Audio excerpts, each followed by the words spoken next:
Friends, welcome to Indian Study पर आपका स्वागत है। दोस्तों, आज की इस वीडियो में मैं आप लोगों के लिए हिंदी का टेस्ट लेकर के आया हूं, जो कि आपके आने वाले एग्जाम यूपीएसआई के लिए बेहद इंपॉर्टेंट है। तो वीडियो को एंड तक जरूर देखिएगा, क्योंकि लास्ट में मैं आपसे क्वेश्चन भी पूछूंगा और उसका आंसर आपको कमेंट बॉक्स में बताना होगा। साथ ही साथ इस वीडियो की पीडीएफ डिस्क्रिप्शन में टेलीग्राम चैनल का लिंक दिया हुआ है, वहां से आप प्राप्ति कर सकते हैं। पहला क्वेश्चन, किस वाक्य में पूर्वकालिक क्रिया का प्रयोग हुआ है? देखो, आपकी जानकारी के लिए बता दूं, पूर्वकालिक क्रिया ऐसी क्रिया होती है जिसमें कर्ता काम खत्म, दूसरे एक काम को खत्म कर दूसरे काम में लग जाता है। लेकिन ये तो डेफिनेशन हुई। सर पहचान बताओ जिससे हम पहचान सकें। सर, पूर्वकालिक क्रिया में कर और कर के शब्द जरूर मिलेगा आपको, तभी आप पहचान पाओगे। समझ रहे? कर और कर के शब्द। अब आप चारों ही ऑप्शंस देख लो, किसमें आपको कर और कर के शब्द दिखा। पहला ऑप्शन देखो, वह नहा कर पड़ेगा, तो यही पूर्वकालिक क्रिया हुई। पहला ऑप्शन करेक्ट। समझ रहे? सारे YouTube चैनल फेल हो जाएंगे अपनी हिंदी के सामने। मेरी बात मानो, एक बार आओ अनअकैडमी पर और देखो मैं जो आपको डिस्क्रिप्टेड वे में पूरी हिंदी पढ़ा रहा हूँ। समझ रहे? झूम उठोगे, इतनी मैं आपसे कह रहा हूँ। ठीक है, नेक्स्ट क्वेश्चन आपके सामने। खंड काव्य में मुख्य चरित्र की किसी एक प्रमुख विशेषता का चित्रण होने के कारण अधिक फिल इन द ब्लैंक्स नहीं होता। फिल इन द ब्लैंक्स के स्थान पर आपको बताना है। खंड काव्य में मुख्य चरित्र की किसी एक प्रमुख विशेषता का चित्रण होने के कारण विविधता और विस्तार नहीं होता है। तीसरा ऑप्शन यहां पर आपका बिल्कुल करेक्ट हो जाएगा। इनमें से कौन सा सरल वाक्य है? अब देखो, अगर आपको यह पता है कि मिश्र वाक्य कौन से होते हैं, संयुक्त वाक्य कौन से होते हैं, तो सरल वाक्य तुरंत में पहचान लोगे। बेसिकली जिसमें एक उद्देश्य एक विधेय हो, वो सरल वाक्य होता है। ना तुम उद्देश्य जानते होगे ना तुम विधेय जानते होगे, क्योंकि तुमने हिंदी अच्छे से पढ़ी ही नहीं है ना। अब मैं आपको बता दे रहा हूं, यहां पर देखो इसलिए शब्द आया, ये संयुक्त वाक्य की क्या कर रहा है, बता रहा है। यहां पर की शब्द आया, ये मिश्र वाक्य को बता रहा है। यहां पर और शब्द आया, ये संयुक्त वाक्य को बता रहा है। छात्रा ने बहुत ओजस्व स्व रचित कविता सुनाई है, यही आपका सरल वाक्य है, जिसमें एक उद्देश्य एक विधेय है। ठीक है, समझोगे तो समझ में आएगा, बनना तो ऐसा ही करते रहोगे। क्या ही बता दूं आप लोगों को। केस का पर्यायवाची शब्द कौन सा नहीं है, जल्दी बताओ। तो सही आंसर हो जाएगा सरोरु। सरोरु ये है कमल का पर्यायवाची शब्द है। चौथा ऑप्शन करेक्ट। वह खम्मा गिर जाएगा, इस पंक्ति में कौन सा विशेषण है? जल्दी बताओ। वह खम्मा गिर जाएगा, इस पंक्ति में कौन सा विशेषण है? दो ऑप्शन ये हैं आपके सामने, दो ऑप्शन आपके ये हैं। वह शब्द जो है वो आपको क्या बता रहा है? वह शब्द आपको निश्चयवाचक सर्वनामिक विशेषण बता रहा है। तीसरा ऑप्शन यहाँ पर आपका बिल्कुल करेक्ट हो जाएगा। नेक्स्ट क्वेश्चन स्टार्ट करने से दोस्तों, आप सभी लोग जानते हैं एसएससी जीडी में बम्पर वैकेंसी आई हुई है ना। ऐसे में आपको जरूरत होती है एक ऐसी बुक की जिसमें आपको लास्ट ईयर के क्वेश्चंस पेपर भी मिल जाएं, और उसी लास्ट ईयर के क्वेश्चंस पेपर को ध्यान में रखते हुए जो प्रैक्टिस सेट बनाए हुए हैं वो प्रैक्टिस करने को मिल जाए, तो आप अपनी तैयारी जो है वो बेहतर से बेहतर कर सकते हैं। तो इन्हीं सारी बातों का ख्याल करते हुए चक्षु पब्लिकेशन, कौन सी दोस्तों, देखो मैं आपको बताता हूं। चक्षु पब्लिकेशन आप लोग के लिए ये एक प्रैक्टिस बुक लेकर के आई है, जिसमें 8 तो आपके सॉल्व पेपर दिए हुए हैं लास्ट ईयर के, और उसी पर आधारित 20 प्रैक्टिस टेस्ट जो है वो आप लोग के लिए बनाए गए हैं। 3200 से ज्यादा आपको यहाँ पर बहुबल के लिए प्रश्न मिल जाएंगे। देख लीजिए, ये पूरा इंडेक्स दिया हुआ है। कब कब के एग्जाम, 2019 के एग्जाम, 2015 के एग्जाम, 13 के एग्जाम, 12 के एग्जाम, 2011 के एग्जाम, जो भी आपके एसएससी ऑर्गेनाइज करवा चुकी है जीडी के एग्जाम, वो सारे इसमें समाहित हैं। और उसी पर आधारित 1 से लेके 20 तक के पूरे प्रैक्टिस सेट जो हैं वो आप लोग के लिए दिए गए हैं। अब ये बुक मैं आपको रिकमेंड क्यों कर रहा, उसकी वजह मैं आपको बता देता हूँ। कोई भी आपने सेट पेपर लगाया है, ये वाला है ना, ये पहले ही सेट पेपर लगा लिया, पूरा क्वेश्चंस लगा लिए 1 से लेके 100 तक के, और 100 के पहले देखो यहाँ पर आपको ऑप्शन में हिंदी भाषा दी हुई है, इंग्लिश भाषा भी दी। इंग्लिश भाषा जो भी आपने सेलेक्ट किया हुआ होगा फॉर्म में, उसी के अकॉर्डिंग आपको एग्जाम जो है वो करना है। ये आपके आंसर की दी हुई है, यहाँ पर देख लीजिए। फिर आपको जो उत्तर दिया हुआ है ना, ये व्याख्या सहित दी हुई है। यही चीज इस बुक को खास बनाती है। तो यही मैं आपसे बोलूंगा कि आप कोई भी पब्लिकेशन की परचेज करो बुक, तो आप उसमें ये देखना कि जो क्वेश्चंस आपको नहीं आ रहा है, उन क्वेश्चंस को सॉल्व करने के लिए एंड में सॉल्यूशन दिया या नहीं दिया। ये बुक आप लोगों के लिए अच्छी है, इसलिए बता रहा हूं। और सबसे अच्छी बात पता क्या है, इनके सॉल्व पेपर और गाइड बुक भी आती है, जिसमें आप अपनी तैयारी को जो है वो बेहतर से बेहतर कर सकते हैं और तैयारी को मजबूत कर सकते हैं। तो सारा कुछ आपको पैकेज चक्षु पब्लिकेशन में देखने को मिल जाएगा, अगर आप एसएससी जीडी की तैयारी कर रहे हैं। डिस्क्रिप्शन में लिंक है, वहां से परचेस कर सकते हो। आपको बता दूं, लिंक से परचेस करना नहीं चाह रहे तो नहीं करो, ऑफलाइन मार्केट से भी आप जाकर के परचेस कर सकते हो, मुझे कहीं भी कोई भी आपत्ति नहीं है। ठीक है, जो भी आपको सूटेबल लगे। फिलहाल इतना ही बताना था। नेक्स्ट क्वेश्चन से आपको कि निम्नलिखित में से महाप्राण व्यंजन कौन सा है। अब देखो महाप्राण तुम तभी जान पाओगे कि एक्चुअल में अल्पप्राण महाप्राण होते कहाँ हैं, सघोष क्या होते हैं, अघोष क्या होते हैं। अगर आपको वो वर्गीय व्यंजन की पूरी टेबल याद है तो उसमें 1 2 3 4 5 आपके क्या होते हैं, वर्ण होते हैं। पहला तीसरा पांचवा अल्पप्राण कहलाता है, दूसरा चौथा आपका महाप्राण कहलाता है। अब देखो का वर्ग दिया, का, खा, गा, घा, अंगा, ये आपके पूरे हो गए। ये और ये अल्पप्राण है, खा और घा महाप्राण है। अब देखो कौन सा दिख रहा है आपको, खा दिख रहा, दूसरा ऑप्शन करेक्ट। किस किस से झगड़ा करते फिरोगे, किस किस शब्द जो है वो कैसा शब्द है, तो किस किस शब्द जो है वो एक सर्वनाम शब्द है। तीसरा ऑप्शन यहाँ पर आपका बिल्कुल करेक्ट। कौन सी संज्ञा क्रियापद के साथ शुद्ध है, जल्दी बताओ कौन सी संज्ञा क्रियापद के साथ जो है वो शुद्ध है, तो आपका सही आंसर हो जाएगा धन्यवाद देना, तीसरा ऑप्शन करेक्ट। बाकी सब में वाचक शब्द दिया हुआ है। अपादान कारक युक्त वाक्य आपको बताना है। अपादान कारक, अपादान कारक की चिन्ह क्या है, से विभक्ति चिन्ह यूज है, पहचान है इसकी, और अलगाव के लिए यूज होता है से विभक्ति चिन्ह। तो सही आंसर क्या होता है, पद से चाहिए तो तीसरा ऑप्शन बिल्कुल करेक्ट।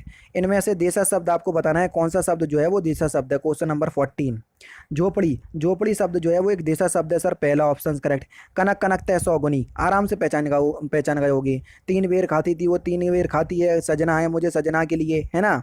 तो यहाँ पर आपका सही आंसर क्या हो जाएगा, जल्दी बताओ। क्वेश्चन नंबर 15 का यमक अलंकार होगा सर, पहला ऑप्शन करेक्ट। नेक्स्ट क्वेश्चन, वह साहित्य जिसमें गद और पद दोनों मिश्रित हों वह के लिए सार्थक शब्द बताओ। जिसमें गद और पद जो है वो दोनों मिश्रित हों तो उसको हम क्या बोलते हैं, चंपू बोलते हैं सर, दूसरा ऑप्शन करेक्ट। हाथी के पाँव में सबका पाँव, इस लोकोक्ति का सही अर्थ क्या है, जल्दी बताओ। हाथी के पाँव में सबका पाँव, इस लोकोक्ति का सही अर्थ क्या है, तो सही आंसर हो जाएगा बड़े लोगों के साथ छोटे लोगों की भी गुजर हो जाती है, दूसरा ऑप्शन करेक्ट। इनमें से कौन सा शब्द जो है वो तत्सम नहीं है, जल्दी बताओ। इनमें से कौन सा शब्द जो है वो तत्सम नहीं है, तो रीत, रीत शब्द जो है वो एक तत्सम शब्द नहीं है। कौन सा संधि विच्छेद जो है वो गलत है, यानी कि सही नहीं है, जल्दी बताओ। महा प्लस महामात्मा का है, महा प्लस अमात्म, यही गलत दिया हुआ है। महा प्लस अमात होगा, बड़ा नहीं आएगा छोटा आएगा, ठीक है। और यहाँ बड़ा छोटा मिलके बड़ा बनाएगा, दीर्घ संधि का नियम है भैया। नेक्स्ट क्वेश्चन, पंडित का निम्नलिखित में से कौन सा सही विलोम शब्द है। पंडित का आपको विलोम शब्द बताना है, तो पंडित का विलोम शब्द हो जाएगा सर आपका मूर्ख। मूर्ख जो है पंडित का विलोम शब्द है, तीसरा ऑप्शन करेक्ट। वह धीरे धीरे चल रहा है, इस वक्त में आपको बताना है कि धीरे धीरे शब्द जो है वो कौन सा शब्द है, तो सही आंसर हो जाएगा आपका क्रिया विशेषण, तीसरा ऑप्शन यहाँ पर आपका बिल्कुल करेक्ट। वर्षा का ना होना, वाक्यांशों के लिए एक शब्द आपको बताना है। वर्षा का ना होना उसको हम क्या बोलेंगे, तो सर हम उसको अनावृष्टि बोलते हैं, पहला ही ऑप्शन करेक्ट। आंख का पर्यायवाची शब्द आपको बताना है, सिंपल सा क्वेश्चन से जल्दी से बता दो। आंख का पर्यायवाची शब्द, तो अगर हम बात करें आंख के पर्यायवाची शब्द की तो कौन सा हो जाएगा, तो आपका जो सही आंसर हो जाएगा वह हो जाएगा लोचन, पहला ही ऑप्शन करेक्ट। दिग्गज का आपको सही संधि विच्छेद बताना है, जल्दी बताओ सर। दिग्गज का सही संधि विच्छेद, तो सही आंसर हो जाएगा आपका दिक प्लस गज, व्यंजन संधि का नियम है भाई, दूसरा ऑप्शन यहाँ पर आपका बिल्कुल करेक्ट होगा। निम्नलिखित में से कौन सा मुहावरा जो है वो भावार्थ जो है उसका अर्थ जो है मुहावरे का गलत है, जल्दी बताओ। क्वेश्चन नंबर 25, तो सही आंसर आपका क्या हो जाएगा, कन्नी काटना। कन्नी काटने का मतलब दिया है पेंच लगाकर पतंग काटना, ये गलत है। कन्नी काटने का मतलब होता है कि बचकर निकलना या आंख बचाकर निकलना, उसको बोलते हैं कन्नी काटना। जिसका दमन ना किया जा सके, वाक्यांशों के लिए एक शब्द क्या होगा, जिसका दमन ना किया जा सके उसको बोलेंगे हम अदम्य, दूसरा ऑप्शन बिल्कुल करेक्ट। कौन सा बाघ जो है वो उत्तमावस्था में, अब आप सोच रहे होगी उत्तमावस्था क्या होती है, अरे भाई तुलना के आधार पर विशेषण 3 प्रकार के होते हैं, मूल अवस्था, उत्तरावस्था और उत्तमावस्था। जो आपका सिंपल लिखे उसको मूल अवस्था कहते हैं, जिसमें तर एंड में मिले उसको उत्तरावस्था कहते हैं, जिसके एंड में तम मिले उसको उत्तमावस्था कहते हैं। आप पहचान लो, देखो श्रेष्ठ तम, एंड में तम मिला, यहीं से पहचान गई एक उत्तमावस्था है, तीसरा ऑप्शन करेक्ट।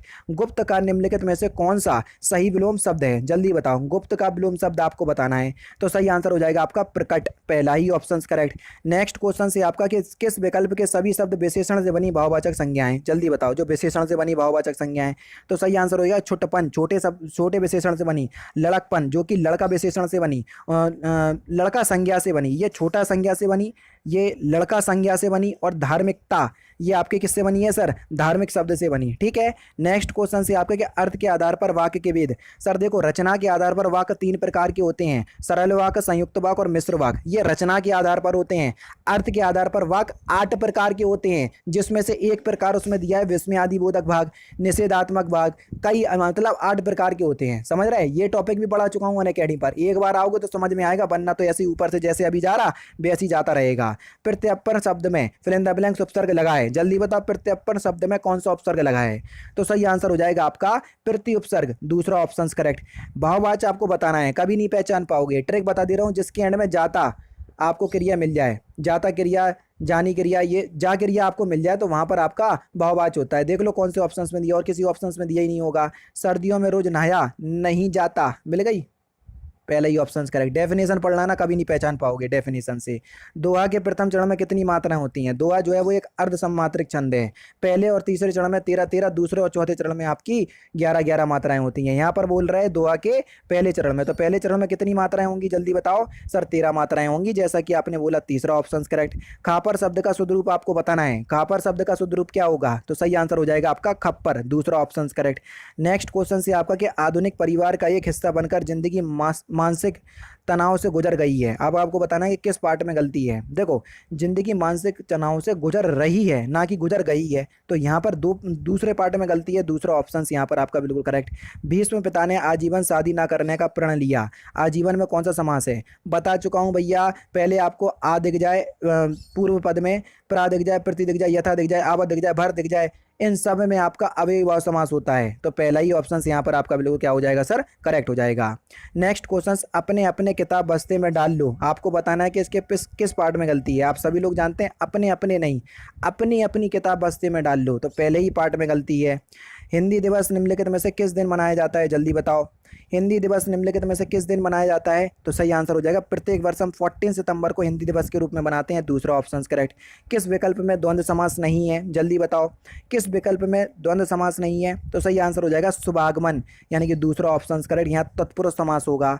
लास्ट क्वेश्चन आपके सामने कि 17वें रमाकांत स्मृति सहानी पुरस्कार से किसे सम्मानित किया गया था, तो इस क्वेश्चन का आंसर आप मुझे कमेंट बॉक्स में बताएंगे सर। तो दोस्तों ये थे 40 हिंदी के इंपॉर्टेंट क्वेश्चंस जो कि मैंने आज की इस वीडियो में आपको कंप्लीट करवा दी है। वीडियो अगर आपको अच्छी लगी हो तो प्लीज़ दोस्तों वीडियो को लाइक और शेयर जरूर कर दीजिएगा। तो दोस्तों फिलहाल की वीडियो में सिर्फ इतना ही। अगर आपको वीडियो पसंद आए तो प्लीज़ दोस्तों वीडियो को लाइक कीजिए, शेयर कीजिए और साथ ही साथ हमारे चैनल को सब्सक्राइब करना ना भूलें, क्योंकि मैं रोजाना इसी तरह के वीडियो आप लोगों के लिए लाता रहता हूँ। नमस्कार दोस्तों, जय हिंद, जय भारत।